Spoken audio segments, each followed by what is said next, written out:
ഓം കാളി കാളി മഹാകാളി ഭദ്രകാളി നമസ്തുതേ.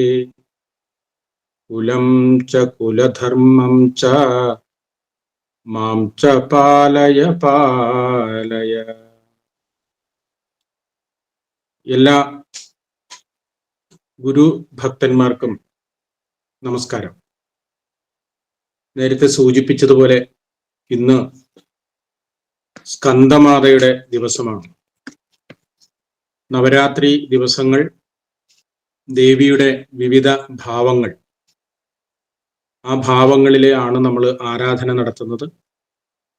ലക്ഷ്മിയും സരസ്വതിയും ദുർഗയും എന്നിങ്ങനെ പല പല പേരുകൾ. ഗുരുവിന്റെ ഭാഷയെ പറഞ്ഞാൽ എല്ലാം ഒരു ശക്തിയുടെ നാടകമാണ്. അഹോ നാടകം നിഖിലവും എന്നാണ്. അതിൽ ഈ നവരാത്രി കാലത്ത് സാധാരണ ദേവീ മാഹാത്മ്യത്തിലൊരു ശ്ലോകമുണ്ട്, 9 ദുർഗമാരെ കുറിച്ച് ചൊല്ലുന്നു. ഏതാണല്ലോ അത് ഏറ്റവും പുണ്യമാണെന്നുള്ളത് അത് ചൊല്ലിക്കൊണ്ട് നമുക്ക് തുടങ്ങാം. പ്രഥമം ശൈലപുത്രീതി ദ്വിതീയം ബ്രഹ്മചാരിണി തൃതീയം ചന്ദ്രഖണ്ഡേതി കുഷ്മാണ്ഡേതി ചതുർത്ഥകം പഞ്ചമം സ്കന്ദമാദേതി ഷഷ്ടം കാത്യായനീതി ച സപ്തമം കാളരാത്രീതി മഹാഗൗരീതി ചാഷ്ടകം നവമം സിദ്ധിദാ പ്രോക്ത നവദുർഗാ പ്രകീർത്തിതാഃ ഉക്താന്യേതാനി നാമാനി ബ്രഹ്മണൈവ മഹാത്മനാ. ശൈലപുത്രി എന്നും ബ്രഹ്മചാരിണി എന്നും ചന്ദ്രഖണ്ഡ എന്നും കുഷ്മാണ്ഡ എന്നും സ്കന്ദമാത ഇന്നത്തെ പ്രത്യേകത. കാത്യായനി, കാളരാത്രി, മഹാഗൗരി, സിദ്ധിത, ഇങ്ങനെ 9 ദുർഗമാരെ കുറിച്ച് ദേവി മാഹാത്മ്യത്തിലുണ്ട്. എല്ലാം ദേവിയുടെ വിവിധ രൂപങ്ങളാണെന്ന് പറഞ്ഞിരുന്നു. ഈ നവരാത്രിയിലെ ശാക്തേയ ഉപാസന, ശക്തിയുടെ പ്രാധാന്യം കേരളത്തിൽ മാത്രമല്ല ഭാരതത്തിലെമ്പാടും ഉണ്ട്. പക്ഷെ അതിലെല്ലാം ചെറിയ ചെറിയ വ്യത്യാസം ഉണ്ട്. ഉദാഹരണം പറഞ്ഞാൽ ആരാധനയിലുള്ള വ്യത്യാസമാണ്. നമ്മൾക്ക് വിദ്യാരംഭം, ആയുധപൂജ, പൂജവെപ്പ് തുടങ്ങിയതായ കാര്യങ്ങൾ ഇതുപോലെ മറ്റുള്ള സ്ഥലത്ത് ആയുധപൂജയുണ്ട്, മറ്റുള്ള സ്ഥലത്ത് കുറവാണ്. എന്നാൽ ഇപ്പൊ ഈ അടുത്ത കാലത്ത് നമ്മളെല്ലാം നാട്ടിലേക്ക് കൊണ്ടുവന്ന ബൊമ്മക്കൊലു അത് മറ്റ് സംസ്ഥാനങ്ങളിൽ ആണ് കൂടുതൽ. പക്ഷെ ഇപ്പൊ കേരളത്തിൽ ആയിട്ടുണ്ട്. എന്താണെങ്കിലും ഈ കാളിയെ പല രൂപത്തിലും ഭാവത്തിലും ആരാധിക്കുന്ന ഒരു സമയമാണ്. കാളി ദാരികനെ വധിക്കുന്ന ആ ഇതിവൃത്തത്തെ അധികരിച്ച് കാളി നാടകങ്ങൾ എന്ന പേരിൽ ധാരാളം അനുഷ്ഠാന കലകൾ, ഓർക്കുക, കാളി നാടകങ്ങൾ എന്ന പേരിൽ പഴയ കാലത്ത് നമ്മുടെ കാവുകളിൽ ഈ കാളി നാടകങ്ങൾ കളിച്ചിരുന്നു. ഇപ്പോഴും ചുരുക്ക ചില സ്ഥലങ്ങളിൽ മാത്രമേ ഉള്ളൂ. മുടിയേറ്റ് അതിൽപ്പെട്ട ഒന്നാണ്. ആ മുടിയേറ്റ് പോലുള്ളതായ കലാരൂപങ്ങൾ എല്ലാം കാളി ദാരികനെ വധിക്കുന്നതിനെ അടിസ്ഥാനപ്പെടുത്തിയാണ്. അപ്പോ അങ്ങനെയുള്ളതായ ആ കലാരൂപങ്ങളിലൂടെയെല്ലാം പഴയ കാലത്ത് ആരാണ് കാളി, കാളിയുടെ ശക്തി എന്താണ് തുടങ്ങിയ കാര്യങ്ങൾ പൊതുവെ ഒരു ധാരണ ഉണ്ടായിരുന്നു. പക്ഷേ വലിയ തെറ്റിദ്ധാരണയും ഉണ്ടായിട്ടുണ്ട്. കാരണം കാളി എന്ന് പറയുമ്പോൾ തന്നെ നമുക്കറിയാം, നാവ് പുറത്തേക്ക് നീട്ടി കയ്യില് രക്തചഷകം പിടിച്ച് വാളും രക്തമിറ്റിറ്റ് വീഴുന്ന വാള്, ഇങ്ങനെയുള്ള ഒരു രൂപമുണ്ട്. അത് നമ്മുടെ ഒരു ധ്യാന ശ്ലോകത്തിൽ തന്നെ ഉണ്ട്. ഖഡ്ഗം കപാലം ത്രിശിഖം ച ഖേടാം ഭുജൈർദധാനം ശിശുചന്ദ്രഭൂഷ. ഇങ്ങനെ ഉള്ള ഒരു സങ്കല്പം തന്നെ നമുക്ക് കാളിയെ കുറിച്ചുണ്ട്. അപ്പൊ അതുകൊണ്ട് കുറച്ച് ഭയവുമുണ്ട്. ആ ഭയത്തോടൊപ്പം ആരാധിക്കുന്ന സമയത്ത് ഈ കാളിക്കിഷ്ടം രക്തമാണ്, മാംസമാണ്. അതുകൊണ്ട് ഇതെല്ലാം ആണ് കൊടുക്കേണ്ടത് എന്ന ഒരു രീതിയിൽ ഇതെല്ലാം കൊടുത്തിരുന്നു. മദ്യവും മാംസവും എല്ലാം വെച്ചുകൊണ്ടുള്ളതായ ആരാധന. ഗുരു അത് ചിന്തനം എന്ന കൃതിയിൽ പറയുന്നുണ്ട്. ഇങ്ങനെ പലതരത്തിലുള്ള എന്താ പറയുക, സാത്വികമല്ലാത്ത രാജസിക്കും താമസിക്കുമായിട്ടുള്ള ആരാധനാ സമ്പ്രദായങ്ങൾ ഉണ്ട് എന്നൊക്കെ പറഞ്ഞിട്ട് നമ്മൾ എന്തിനെയാണ് സ്വീകരിക്കേണ്ടത്? സാത്വികമായ ആരാധനയാണ് സ്വീകരിക്കേണ്ടതെന്നും പറയുന്നു. ഞാനിവിടെ പറയാനുള്ള കാരണം, കാളിയെ ആരാധിക്കുന്നതിന്റെ അടിസ്ഥാനത്തിലാണ് പല അനാചാരങ്ങളും ഉണ്ടായത്. അപ്പോൾ യഥാർത്ഥത്തിലുള്ള കാളി ആരാണ് എന്ന് പറയുന്നതിനാണ് ഗുരു കാളി നാടകം, ഭദ്രകാളി അഷ്ടകം, ഇങ്ങനെ 2 കൃതികൾ എഴുതിയിട്ടുണ്ട്. അത് വായിക്കുമ്പോഴാണ് നമ്മൾ ഈ കഥയ്ക്ക് അപ്പുറത്ത് ഒരു സ്തോത്രത്തിന് അല്ലെങ്കിൽ ഒരു സങ്കല്പത്തിന് 3 തലങ്ങളുണ്ട്. ആധ്യാത്മികം, ആദി ഭൗതികം, ആദി ദൈവികം, ഇങ്ങനെ 3 തലങ്ങളാണ്. അതിൽ ആധ്യാത്മിക തലമാണ് യഥാർത്ഥത്തിൽ നമ്മൾ ഉൾക്കൊള്ളേണ്ടത്. മറ്റുള്ളതെല്ലാം കഥകളാണ്. ആ കഥ ഇപ്പൊ ദാരികനെ വധിക്കുന്നു, അല്ല ചണ്ടമുണ്ടന്മാരെ വധിക്കുന്നു, ഇങ്ങനെയുള്ളതായ അസുരന്മാരെ വധിക്കുന്നു. ഓക്കെ, അസുരൻ എന്തിന്റെ പ്രതീകമാണ് എന്ന് ചോദിച്ചാൽ അറിവില്ലായ്മയുടെയും ദുഷ്ടതയുടെയും ഇങ്ങനെയുള്ളതിന്റെ എല്ലാം പ്രതീകമാണ്. അപ്പൊ നമ്മൾ ഈ കഥകളിൽ നിന്നും സ്വീകരിക്കേണ്ടത് എന്താണ് എന്ന് ചോദിച്ചാൽ, നമ്മളിൽ തന്നെയുള്ള അറിവില്ലായ്മയെ വെട്ടി ഇല്ലാതാക്കണം എന്ന് പറഞ്ഞാൽ നശിപ്പിക്കുക, അറിവുണ്ടാക്കുക, ഇതാണ്. അതുകൊണ്ട് നമ്മുടെ എല്ലാ പ്രവൃത്തിയും, അത് ആരാധനയാവാം, അനുഷ്ഠാനമാവാം, എല്ലാം അത് താമസിക്കാവാൻ പാടില്ല. അത് അധികവും രാജസിക്കാകാൻ പാടില്ല. രാജസിക്കൊക്കെ ആവാം, പക്ഷെ അത് അധികമാവാൻ പാടില്ല. കാരണം ഇതില്ലെങ്കിൽ നമ്മുടെ സ്വഭാവവും ഇതിനനുസരിച്ച് മാറും. അതുകൊണ്ടാണ് നമുക്ക് ഗുരു ഓരോ കൃതികളിലൂടെ ദേവിയുടെ സ്വരൂപം, ഇപ്പം ദേവി സ്തവം എന്ന് പറയുന്നൊരു കൃതി നമുക്കറിയാം. ഞാൻ തന്നെ ഒരിക്കൽ ഇവിടെ എടുത്തിട്ടുണ്ട്. അതിൽ പറയാണ്, ഇനി നിന്റെ മൗലിയിലെഴുന്നിടും പൂനിലാവിനമങ്ങു നിന്നു വിളയുന്ന വെണ്ണീറിനും കനലിന്നു നീരിനു മണത്തിനെന്നല്ല നിന്നിനമിങ്ങു കണ്ടതിനൊക്കെയും കൈതൊഴാം. അമ്മേ, നിന്റെ തന്നെ ഇനങ്ങളാണ്, നീ തന്നെയാണ് പുല്ലും പുഴുവും, അതുപോലെ തന്നെ കാറ്റും തീയും ഒക്കെയായി മാറിയിട്ടുള്ളത് നീ തന്നെയാണ്. അങ്ങനെ എല്ലാമായി മാറിയിട്ടുള്ളത് ദേവിയാണ് എന്ന് ദേവി സ്തവത്തില് ഗുരു പറയുന്നതിൽ നിന്ന് നാം മനസ്സിലാക്കേണ്ടത്, ഈ നമ്മളെ പോലെ തന്നെ നമ്മളെ നിലനിർത്തുന്ന ഒരേ ചൈതന്യം തന്നെയാണ് മറ്റു ജീവികളെയും നിലനിർത്തുന്നത്. അതുകൊണ്ട് അവയെല്ലാം നശിപ്പിക്കുക എന്നതിനല്ല, പിന്നെയോ നിന്നിനമെങ്ങ് കണ്ടത് നിന്റെ തന്നെ ഇനമാണ്, നിന്റെ തന്നെ സൃഷ്ടിയാണ് എന്ന് കണ്ട് ഒക്കെയും കൈതൊഴ, എല്ലാത്തിനെയും തൊഴണം. അതാണ്, എല്ലാത്തിനെയും തൊഴണം. അപ്പോ സ്വാഭാവികമായും ഒരു ചോദ്യം വരും, യഥാ യഥാ ഹി ധർമ്മസ്യ ഗ്ലാനിർഭവതി ഭാരത അഭ്യുത്ഥാനം അധർമ്മസ്യ തഥാ ആത്മാനം സൃജാമ്യ. എന്നിടത്തുമൊക്കെ അധർമ്മികളെ ഇല്ലായ്മ ചെയ്തെങ്കിലല്ലേ ധർമ്മം നിലനിൽക്കൂ. അന്ധതയെ മാറ്റിയെങ്കിൽ മാത്രമല്ലേ വെളിച്ചം ഉണ്ടാവൂ. ആസുരിക ശക്തിയെ മാറ്റിയെങ്കിലല്ലേ ദൈവികത ഉണ്ടാവൂ. അപ്പോ ആ ദൈവികതയെ നമ്മൾ നശിപ്പിക്കാൻ പാടുണ്ടോ എന്ന് ചോദിച്ചാൽ, നമ്മൾ ഏതെങ്കിലും പുരാണത്തിൽ എല്ലാ കഥകളിലും നോക്കിയാൽ അറിയാം,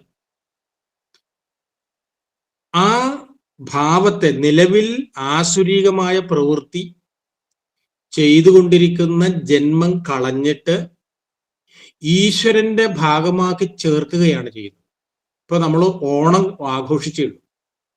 ഓണത്തിന്റെ പൊരുള് മഹാബലി എന്ന ചക്രവർത്തി ധർമ്മിഷ്ഠനായിരുന്നു. ആ ധർമ്മിഷ്ഠനായ അദ്ദേഹത്തെ അനുഗ്രഹിക്കുകയാണ് ചെയ്യുന്നത്, സുതലത്തിലേക്ക് അയക്കുന്നു. അപ്പൊ നമ്മുടെ എല്ലാവരുടെയും ലക്ഷ്യം ഈ ശരീരം ജനിച്ചതാണ് എങ്കിൽ അത് ഇല്ലാതാകിയിട്ട് എന്താണ് നമ്മുടെ ലക്ഷ്യം? ഭഗവത് പദം ചേരുക. അതാണല്ലോ എല്ലാവരുടെയും ലക്ഷ്യം. അപ്പൊ അങ്ങനെ വരുമ്പോൾ നിലവിലുള്ള ഭൗതികമായ ശരീരം നശിപ്പിക്കേണ്ടതുണ്ട്, ഇല്ലായ്മ ചെയ്യേണ്ടതുണ്ട്. നമ്മൾ അമ്പലങ്ങളിൽ പോയി കഴിഞ്ഞാൽ അമ്പലത്തിൽ തൊട്ട് മുമ്പിലേക്ക് നട അടച്ചിരിക്കുന്ന സമയത്താണെങ്കിലും അത് തുറന്നു, രണ്ട് സൈഡിലും രണ്ട് അസുരന്മാരുണ്ട്. അസുരന്മാരെയാണ് വെച്ചിരിക്കുന്നത്. ഈ അസുരന്മാരെ വാസ്തവത്തിൽ ഭഗവാൻ എന്ത് ചെയ്തെന്നറിയാമോ? അവരെ സ്വന്തമാക്കി, അവരുടെ ആസുരിക ഭാവത്തെ ഇല്ലാതാക്കിയിട്ട് പറഞ്ഞു, എന്നെ ദർശിക്കുന്നവർ ഇതിനു മുമ്പ് നിന്നെ കണ്ടിട്ടേ മറ്റുള്ളവർ എന്നെ ദർശിച്ചാൽ മതി, അതുകൊണ്ട് നീ എന്താണ് എന്റെ കാവലാളായിട്ട് നിന്നാ മതി എന്ന് പറഞ്ഞിട്ടുണ്ട്. അതുകൊണ്ടാണ് അത്ര ആ ഒരു സമ്പ്രദായം ഉള്ളത്. അത് കാണിക്കുന്നത് നിലവിലുള്ള ജീവിതം കളഞ്ഞ് സ്വന്തമാക്കുന്നു. സുബ്രഹ്മണ്യന്റെ വാഹനം നമുക്കറിയാം, കോഴിയും മയിലുമാണ്. ഈ കോഴിയും മയിലും ആരാണ് എന്ന് ചോദിച്ചാൽ, സുബ്രഹ്മണ്യൻ എന്തിനെ വധിക്കാൻ വേണ്ടിയിട്ട് വന്നതാണ്? ഞാൻ അസുരന്റെ പേര് പെട്ടെന്ന് പറഞ്ഞു പോയി. ശൂരപത്മൻ. ശൂരപത്മൻ എന്ന അസുരനെ വധിക്കാൻ വന്നതാണ്. അപ്പൊ ശൂരപത്മനും ഭഗവാനും തമ്മിൽ യുദ്ധം നടന്നപ്പോൾ ഈ ശൂരപത്മൻ മയിലിന്റെ വേഷത്തിൽ വന്ന് ഭഗവാനെ കൊത്താൻ പോകും, കോഴിയുടെ വേഷത്തിൽ. ഇങ്ങനെ വന്നപ്പോൾ അതിനെ സ്വന്തമാക്കിയിട്ട് എന്തായി? അത് തന്റെ കൊടിയടയാളമാക്കി മാറ്റി. ഒന്ന് ആലോചിച്ച് നോക്കിയേ, ശത്രുവിനെ എടുത്ത് അത് തന്റെ ഏറ്റവും ടോപ്പിൽ വെക്കുക എന്ന് പറഞ്ഞാൽ അതൊരു അപ്പൊ സാധാരണ നമ്മുടെ നാട്ടിൽ ഒരു ഗുണ്ട വേറൊരു ഗുണ്ടയെ കൊല്ലുന്ന അർത്ഥത്തിൽ ഒരിക്കലും എടുക്കാൻ പാടില്ല. അങ്ങനെ എടുത്തത് കൊണ്ടാണ് പല ആളുകളും തെറ്റിദ്ധരിക്കുന്നത്, അത് ഇന്നയാളെ കൊന്നു മറ്റത് കൊന്നു. അതല്ല, ഇല്ലായ്മ ചെയ്യണം. എന്തിനെയാണ്? അവരുടെ ആസുരിക ഭാവത്തെ ഇല്ലായ്മ ചെയ്യണം. ഇനി നമ്മളൊരു കുഞ്ഞാണ്. നമ്മൾ കുഞ്ഞായിരിക്കുമ്പോൾ അമ്മയുടെ മടിയിലിരിക്കുന്നു, ഒരു നായ കടിക്കാൻ വരുന്നു എന്ന് വിചാരിക്കാം. ആ നായ കടിക്കാൻ വരുമ്പോൾ നമ്മുടെ അമ്മ, നമ്മൾ പറയാറുണ്ട്, ഭദ്രകാളിയായി മാറി എന്നാണ് പറയുന്നത്. ക്രുദ്ധയായി മാറി, കയ്യിലുള്ള എന്താണെങ്കിലും എടുത്ത് അതിനെ അടിച്ച് ശരിയാക്കിയിരിക്കും. അതിനെ ധീരമായിട്ട്, അത് നായെന്നല്ല, ഒരു പുലിയോ സിംഹമോ വന്നാൽ പോലും ആ അമ്മ ഉടൻ ഭദ്രകാളിയായി മാറും. കാരണം എന്താണ്? എന്റെ കുഞ്ഞിനെ രക്ഷിക്കുക എന്നുള്ളതാണ്. അങ്ങനെയാണ് എങ്കിൽ ഈ അമ്മ ജഗദംബ നമ്മുടെ അമ്മയല്ലേ? ഈ അമ്മ ഈ വേഷം മുഴുവനും കെട്ടിയിരിക്കുന്നത് എന്തിനാണ്? ശരിക്കും പറഞ്ഞാൽ നേരത്തെ പറഞ്ഞ ഗുരു ജനനീ നവരത്ന മഞ്ജരിയില് പറയുന്നുണ്ടല്ലോ, ഒന്നായ മാമതിയിൽ നിന്നായിരം ത്രിപൂടി വന്നാശു തന്മതി മറന്ന് അന്നാദിയിൽ പ്രിയമുയർന്നാടലാം കടലിൽ ഒന്നായി വീണുവലയും എന്ന് പറഞ്ഞു തുടങ്ങുന്ന ജനനീ നവരത്ന മഞ്ജരിയിൽ ഈ അമ്മയുടെ പല ഭാവങ്ങളും എടുത്തെടുത്ത് പറയുന്നു. എല്ലാ ഭാവങ്ങളും എടുത്തു പറയുന്നതിൽ ഏറ്റവും പ്രധാനം 6-ാമത്തെ ശ്ലോകം നമുക്കറിയാം. മീനായതും ഭവതി മാനായതും ജനനി നീ നാഗവും നഗഘകം താനായതും ധരനദീ നാരിയും നരനും ആ നാഗവും നരകവും. എന്നിട്ട് പറയാണ്, നീ നാമരൂപമതിൽ നാനാവിധ പ്രകൃതിമാനായി നിന്നറിയുമീ ജ്ഞാനായതും ഭവതി ഹേ നാഥരൂപിണി അഹോ നാടകം നിഖിലവും. അപ്പൊ എല്ലാമായി ഇങ്ങനെ വിരിഞ്ഞു നിന്നിട്ട് മക്കളെ രക്ഷിക്കാൻ വേണ്ടി വാളെടുത്ത് ശത്രുവിനെ ഇല്ലാതാക്കുന്ന ആ അമ്മ എൻ്റെ അമ്മയാണ് എന്ന് തോന്നുമ്പോൾ ആ അമ്മയോട് നമുക്ക് ഭയം ഉണ്ടാകുമോ? ഇല്ല. ആ അമ്മ എൻ്റെ രക്ഷയ്ക്ക് വേണ്ടിയാകുമ്പോ എനിക്ക് ഭയമല്ല, എനിക്ക് എൻ്റെ അമ്മയോട് കാരുണ്യമാണ് ഉണ്ടാകുന്നത്. അപ്പോ ഈ നിലയിലാണ് ഉപാസകന്മാര് ഈ കാളിയെ ആരാധിക്കുന്നത്. മാത്രമല്ല, നമ്മൾ പലപ്പോഴും ഇഷ്ടപ്പെടുന്നതും ആരാധിക്കുന്നതും ഏറ്റവും സൗന്ദര്യമുള്ളതിനെയാണ്. സൗന്ദര്യമില്ലാത്തതിനെ നമുക്ക് ആർക്കും അത്ര ഇഷ്ടവുമില്ല. പക്ഷെ ആരാണ് യഥാർത്ഥത്തിലുള്ള എന്താണ് ശരിയായ മനുഷ്യർ എന്ന് ചോദിച്ചാൽ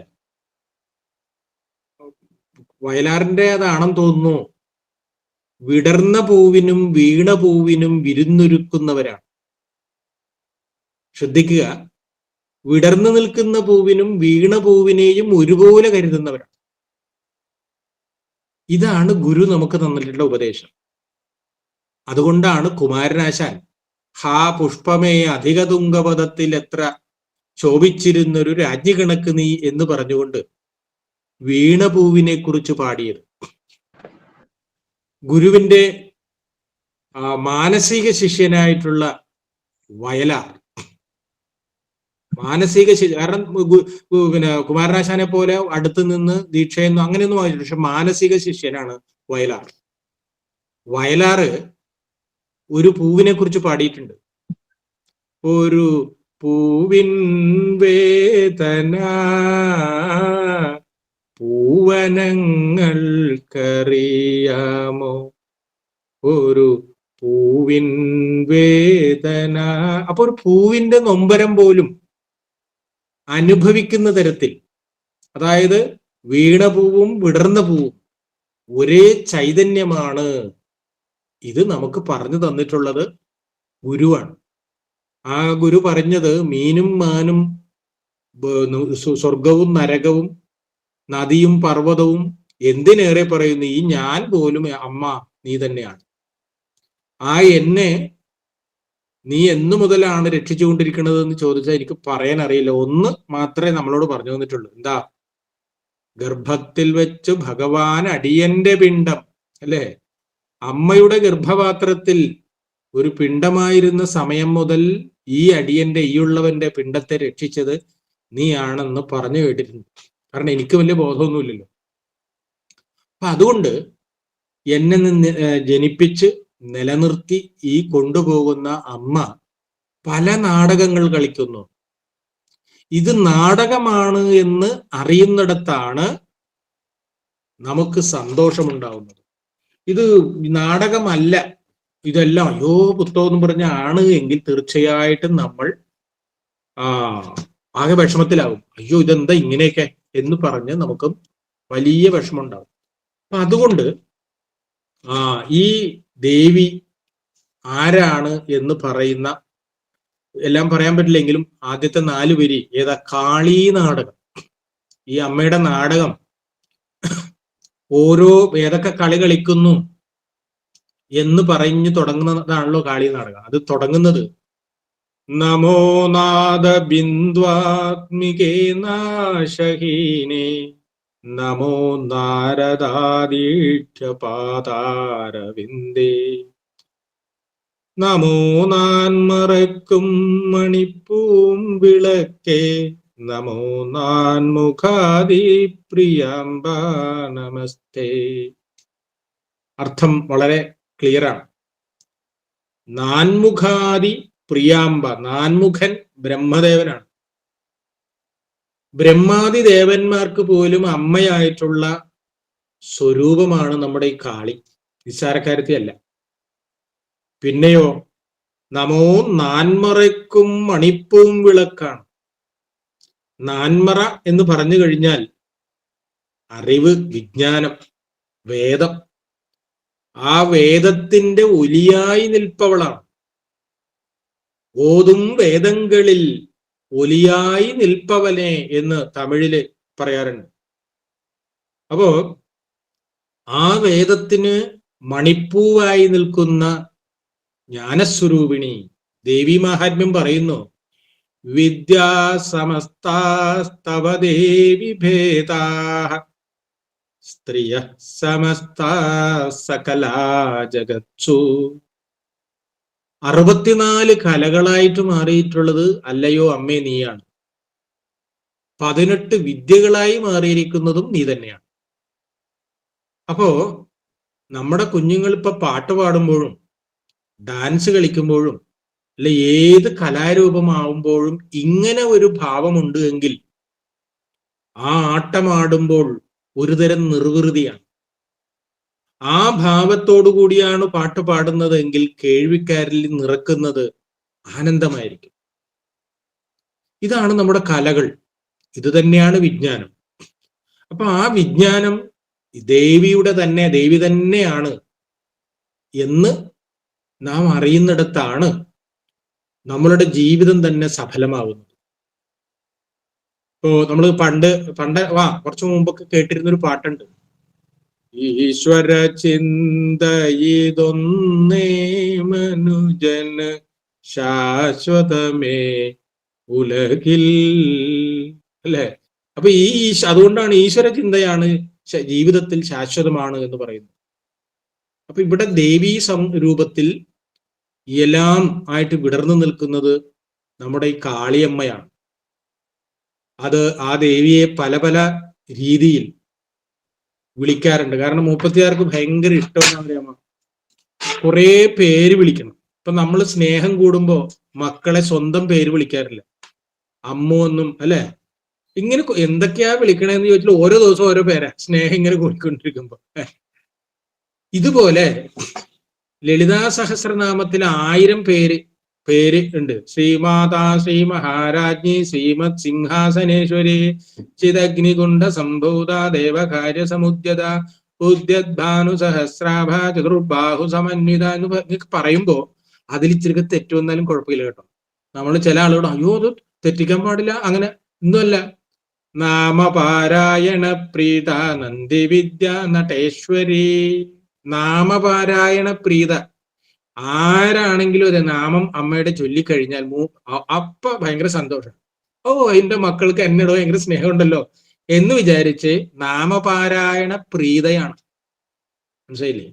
അങ്ങനെയുള്ള ആ ദേവിക്ക് 1000 പേരുകൾ കൊടുത്തിട്ടും മതിയായിട്ടില്ല. പിന്നെയുണ്ട് അന്നപൂർണയ്ക്കും ലക്ഷ്മി സഹസ്രനാമം എന്നൊക്കെ പറയുന്നത് ധാരാളം സഹസ്രനാമങ്ങളുണ്ട്.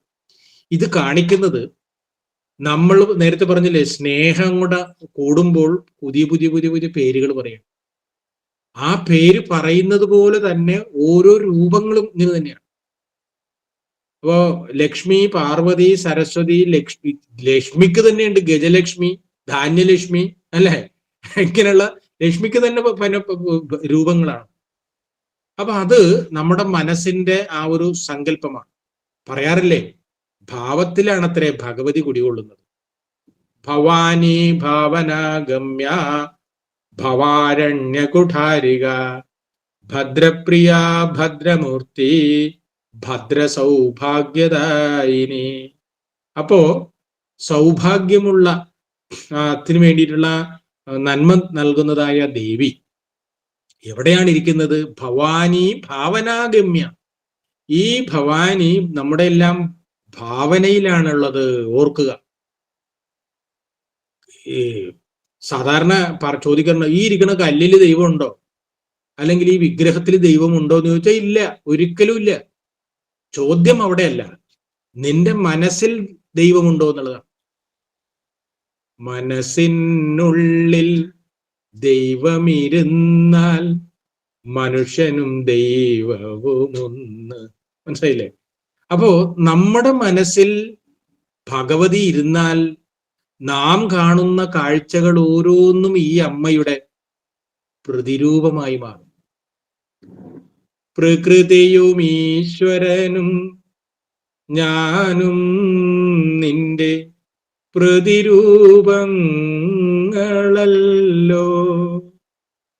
വയലാറിന്റെ ഒരു പാട്ടാ.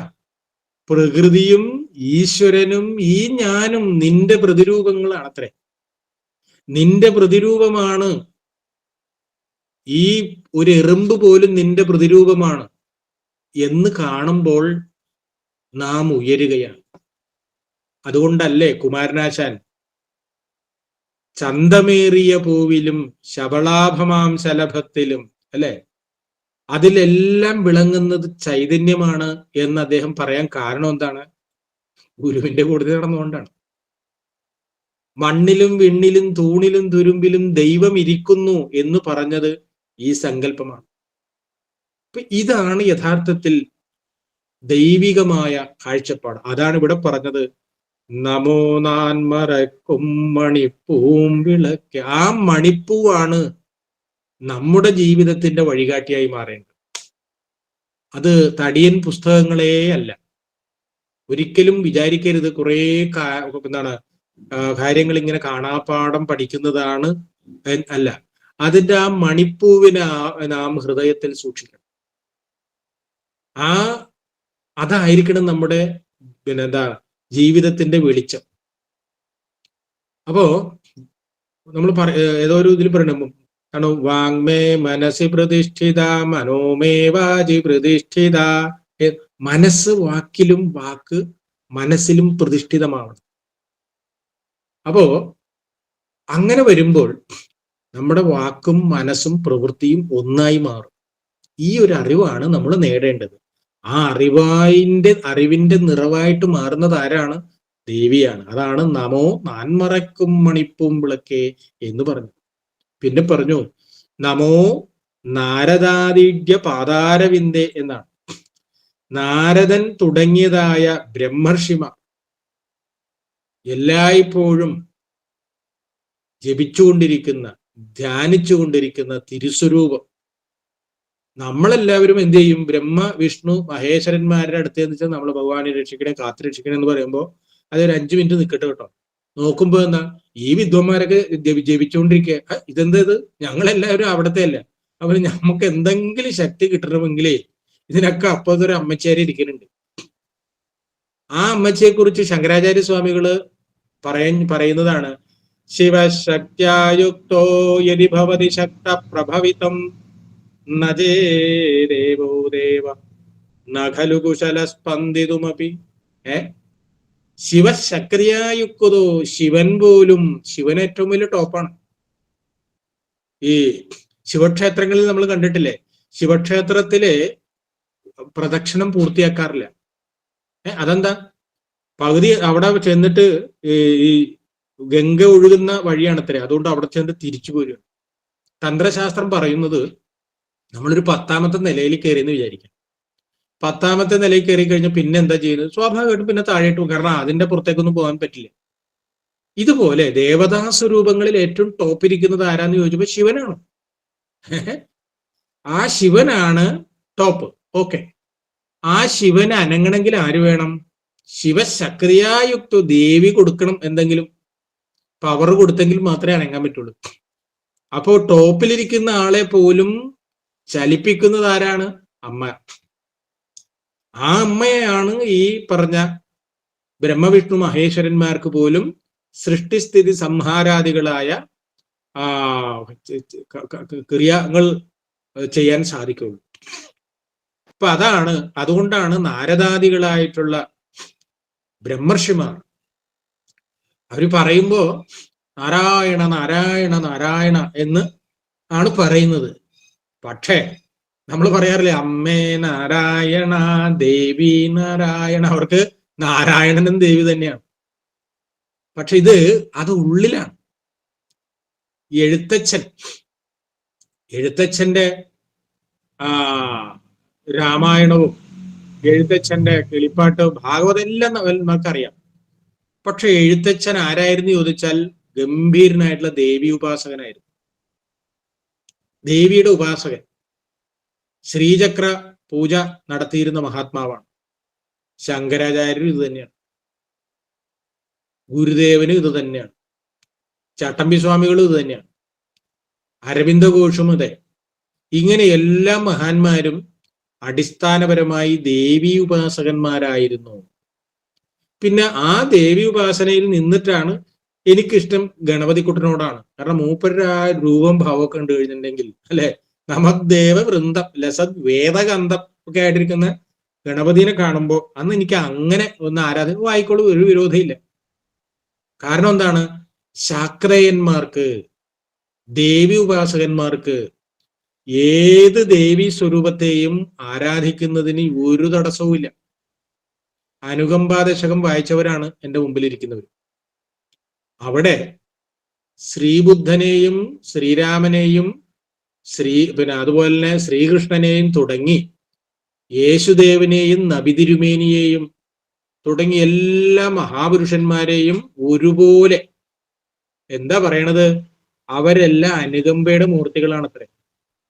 അവസാനത്തെ വരിയിൽ വരെ പറയുന്നുണ്ട്, അരുമാമറയോതുമർത്ഥവും ഗുരുവോതും മുനിയോതുമർത്ഥവും എന്ന് പറഞ്ഞിട്ട് പൊരുളൊന്നാണിതു ജീവതാരക. ഈ മഹാപുരുഷന്മാരെല്ലാം ഓതിയത് ജീവിതത്തിൽ കാണിച്ചു തന്നത് ഒരേ പൊരുളാണ്.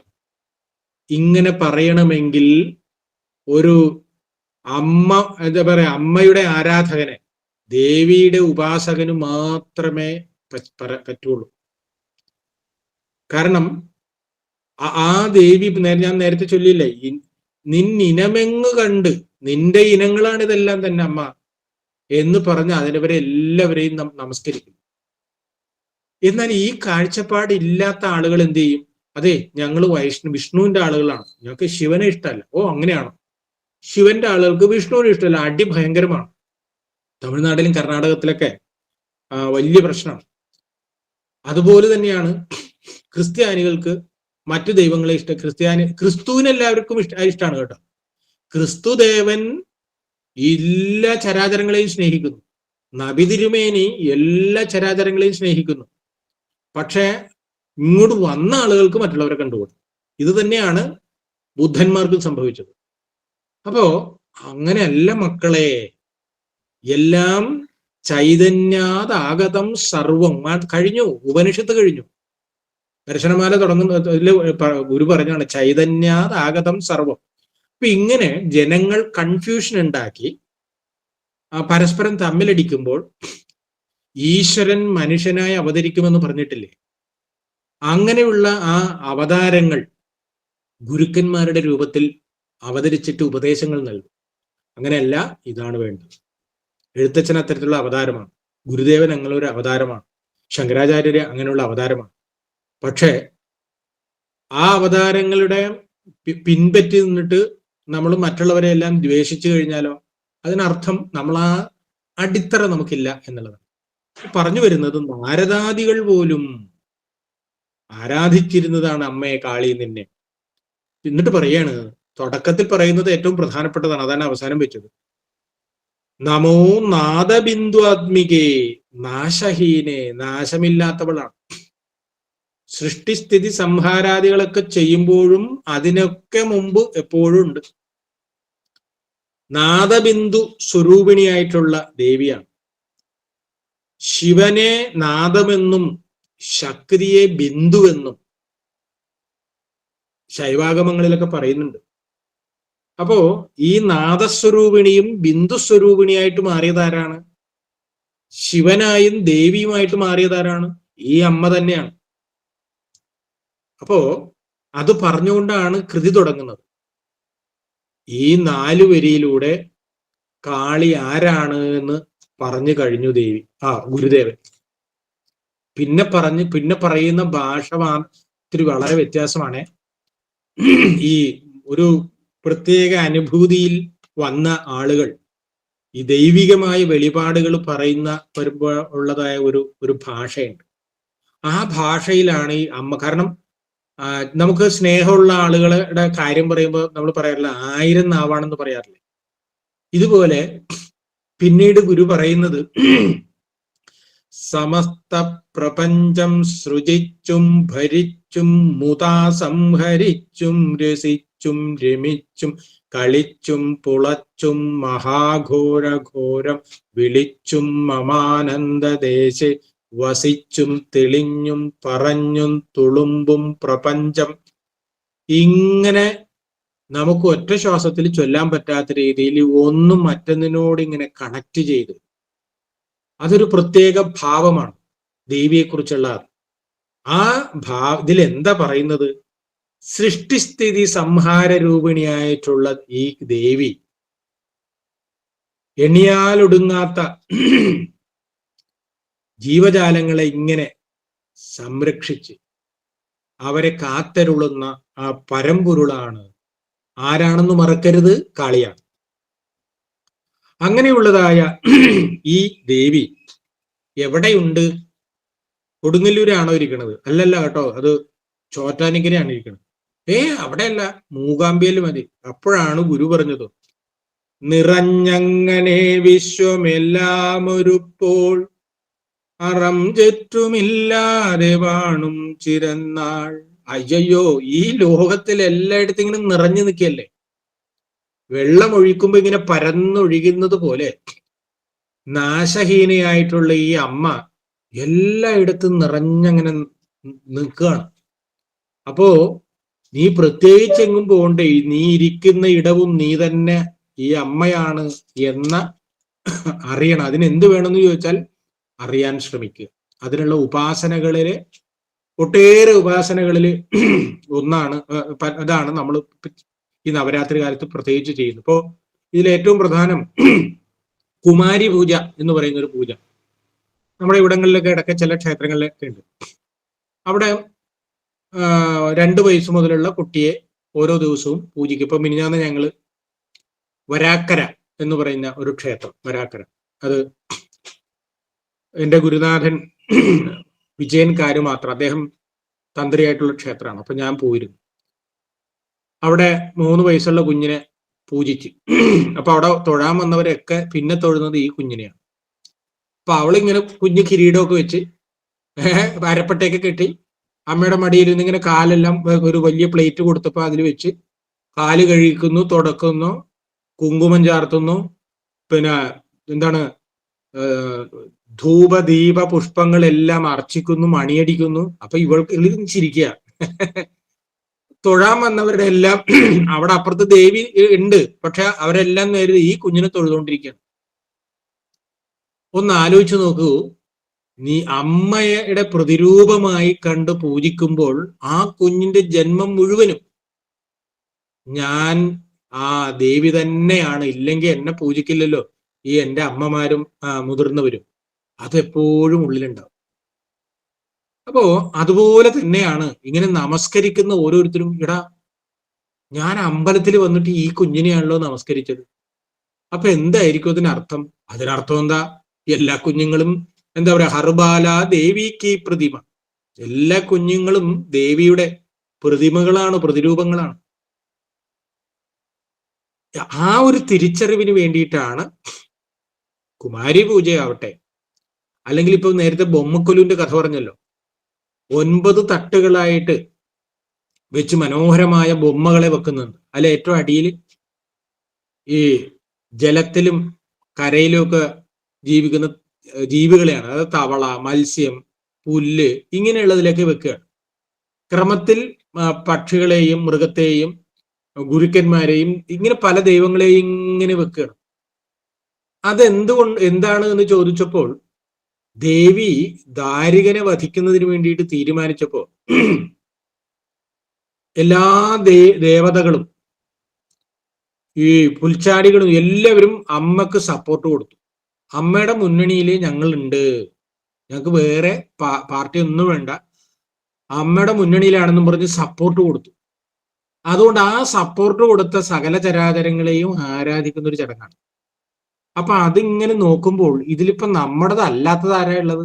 എല്ലാം നമ്മുടെ തന്നെ. ഇപ്പൊ നേരത്തെ പറഞ്ഞില്ലേ, മാനായതും ഭവതി എന്ന് പറഞ്ഞില്ലേ, അതെല്ലാം അവിടെ ഉണ്ട്. അപ്പോൾ എല്ലാത്തിലും നിറഞ്ഞിരിക്കുന്നു ദേവി. അതാണ് പറഞ്ഞത്. ഒരിടത്ത് മാത്രമല്ല, എല്ലായിടത്തും ഉണ്ട്. പക്ഷെ അത് അറിയാൻ വേണ്ടിയിട്ടുള്ള ആചാരം, അനുഷ്ഠാനം, ആഘോഷം, അത് അറിഞ്ഞുകൊണ്ട് ചെയ്തു കഴിഞ്ഞാൽ തീർച്ചയായിട്ടും നാം ആ ഒരു തലത്തിലേക്ക് എത്തും. പിന്നീട് ദേവിയുടെ ഓരോ എന്താ പറയുക, അങ്കലാവണ്യം ശരിക്കും പറഞ്ഞാൽ എന്താണ്, കേശാദിപാദ വർണ്ണനയാണ്. ലളിതാ സഹസ്രനാമത്തിലും ഒക്കെ അത് കാണാം. ആ കാര്യമാണ് ഇങ്ങോട്ട് ഓരോന്നും പറഞ്ഞുകൊണ്ടിരിക്കുന്നത്. അങ്ങനെ ദേവിയുടെ ആ തിരുസ്വരൂപം അവതരിപ്പിച്ചിട്ട് പറയുകയാണ്, ഈ കാളി തന്നെയാണ് ദുർഗയും പാർവതിയും ലക്ഷ്മിയും ത്രിപുരസുന്ദരിയും ഒക്കെ ആയിട്ടുള്ളത്. ഇത് താത്വികമായി ഗുരു പറയുന്ന ഒരു സ്ഥലം നമുക്കറിയാം. ധാനാദിവ വടോയസ്മാത് പ്രാദുരാസീത് ഇതം ജഗത് സബ്രഹ്മ സശിവോ വിഷ്ണു സ പര ഏവച എന്ന് പറഞ്ഞിട്ട് ദർശനമാലയിലെ ഒരു ബീജത്തിൽ നിന്നും വിത്തിൽ നിന്നും വലിയ വൃക്ഷം ഉണ്ടാകുന്നു. ഇതുപോലെ ബ്രഹ്മ വിഷ്ണു മഹേശ്വരന്മാരും ദേവിയുടെ പല രൂപങ്ങളൊക്കെ ഇല്ലേ, ഒന്നിൽ തന്നെയാണ്. ആ ഒന്ന് അതിനെ നമ്മൾ എന്താണ് ഈ ദേവീ ഭക്തന്മാർ ദേവിയായിട്ട് കരുതുന്നു. ശൈവന്മാർ ശിവനെന്നും മറ്റ് എന്താണ് വിഷ്ണുവിന്റെ ആളുകൾ വിഷ്ണുവെന്നും ശൈവേദി കേജിത് അധിജിത് കുമാര ശാസ്ത്രേതി കേജിത് ശാസ്താവാണെന്നും കുമാരനാണെന്നും ഒക്കെ പറയുന്നു. പക്ഷെ അവരെല്ലാം ഒന്നാണ്. ഈ അയ്യപ്പൻ ഭക്തിഗാനങ്ങളിൽ ഒരു പാട്ടുണ്ട്, വിഷ്ണുവും നീ ശിവനും നീ ശ്രീ മുരുകനും നീ പരാശക്തിയും നീ അയ്യപ്പ സ്വാമി എന്ന് പറയുന്നൊരു പാട്ടുണ്ട്. അപ്പൊ എല്ലാം നീ തന്നെയാണ്. ആ എല്ലാം നീ തന്നെയെന്ന് പറയുന്ന ആ സന്ദർഭം ഗുരു ദർശനമാലയിൽ പറയുന്ന ഒരു സാധനമാണ്. അപ്പോ നമ്മൾ പറഞ്ഞുകൊണ്ടിരിക്കുന്നത് കാളി നാടകത്തെ കുറിച്ചാണ്. ഈ കാളിയും കാലനും രണ്ടും നമുക്ക് പേടിപ്പെടുത്തുന്നതാണ്. കാലഭൈരവ അഷ്ടകം എന്ന് പറഞ്ഞൊരു ഇതുണ്ട്. കാലഭൈരവാഷ്ടകം കാശിയിൽ വിളങ്ങുന്ന ശിവനെയാണ്, സംഹാരമൂർത്തിയാണ്. ഇതുപോലെ തന്നെയാണ് കാളി ദേവിയാണ്, രൗദ്രഭാവമാണ്. പക്ഷെ ആ അമ്മക്ക് രൗദ്രഭാവം പോലെ തന്നെ സൗമ്യമായ ഭാവവുമുണ്ട്. രണ്ടുമുണ്ട്. അതിൽ ഏത് രൂപമാണെങ്കിലും വേണ്ടിയില്ല, നമുക്ക് നമ്മളോട് ഏറെ സ്നേഹം ചൊരിയുന്ന, വാത്സല്യം ചൊരിയുന്ന അമ്മയാണ്. അതുകൊണ്ട് നാം ഒന്ന് വീണാൽ അമ്മേ എന്ന് വിളിച്ചു പോകും.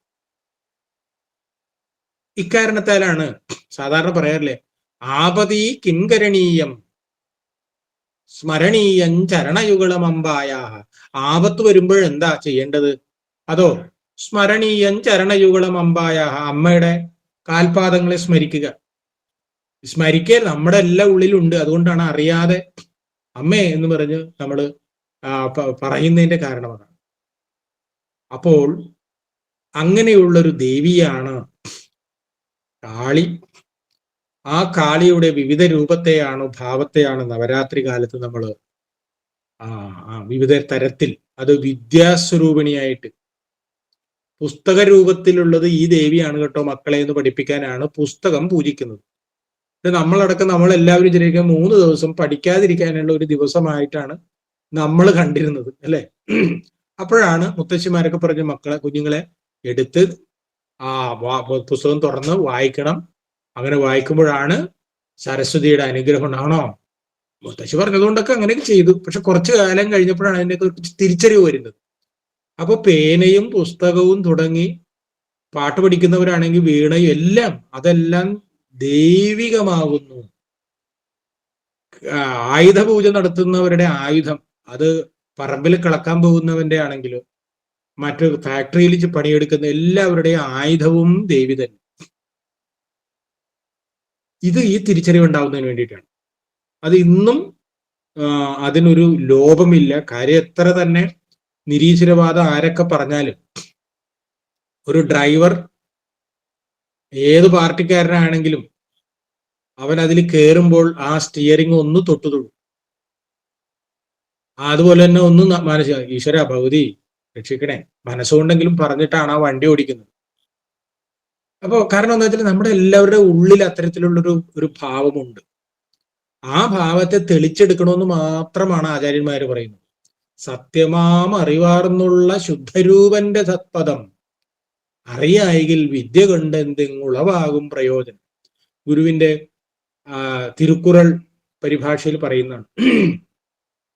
സത്യസ്വരൂപമായിട്ടുള്ള ഈശ്വരനെ അറിഞ്ഞില്ലെങ്കിൽ നീ എന്തെല്ലാം വിദ്യ പഠിച്ചിട്ടും വലിയ കാര്യമില്ല കേട്ടോ. അല്ലെ, എന്ത് കല അറിഞ്ഞാലും ഇതാണ് അറിയേണ്ടത്. അപ്പൊ അത് എല്ലാവർക്കും അറിയുകയും ചെയ്യാൻ എല്ലാവരുടെ ഉള്ളിലുമുണ്ട്. പിന്നെ ചിലര് ബലാത്കാരമായി അത് ഞാൻ അതല്ല എന്ന് പറഞ്ഞു നടക്കുന്നു എന്ന് മാത്രമേ ഉള്ളൂ. വാസ്തവത്തിൽ അവരുള്ളത് കൊണ്ടാണ് കേട്ടോ നമ്മളെല്ലാം അമ്പലത്തിലേക്ക് പോവുകയും ഈ തരത്തിൽ ഉള്ളത്. ഓർക്കണം, കുറെ പേര് ദൈവം ഇല്ല എന്ന് പറയുമ്പോൾ നമുക്ക് കുറെ പേർക്ക് വാശിയും ദൈവം ഇല്ലേ, അതങ്ങനെ ശരിയാവണത് എന്നും പറഞ്ഞു നിങ്ങളുടെ പുസ്തകം. ഇപ്പോ നമ്മുടെ നിയമസഭാ സ്പീക്കർ ഒരു കഴിഞ്ഞ വർഷം ഗണപതി മിത്താണെന്ന് പറഞ്ഞു. ഗണപതി മിത്താണെന്ന് പറഞ്ഞു. എനിക്ക് ധാരാളം പേര് ഫോൺ ചെയ്ത് എന്താ ചോദിച്ചോ, അതെ മാഷേ ഈ ഗുരുദേവൻ എന്താണ് വിനായകാഷ്ട ഈ ഗണപതിയെ കുറിച്ച് എന്തെങ്കിലും ഇത് എഴുതിയിട്ടുണ്ടോ? പിന്നെ എന്ത്, എനിക്കൊന്ന് ഫോട്ടോഷോട്ട് എടുത്ത് തരണം കേട്ടോ. അപ്പൊ തന്നെ ഞാൻ സ്ക്രീൻഷോട്ട് എടുത്ത് അയച്ചു കൊടുത്തു. അപ്പൊ വിനായകാഷ്ടകം അയച്ചു കൊടുത്തു.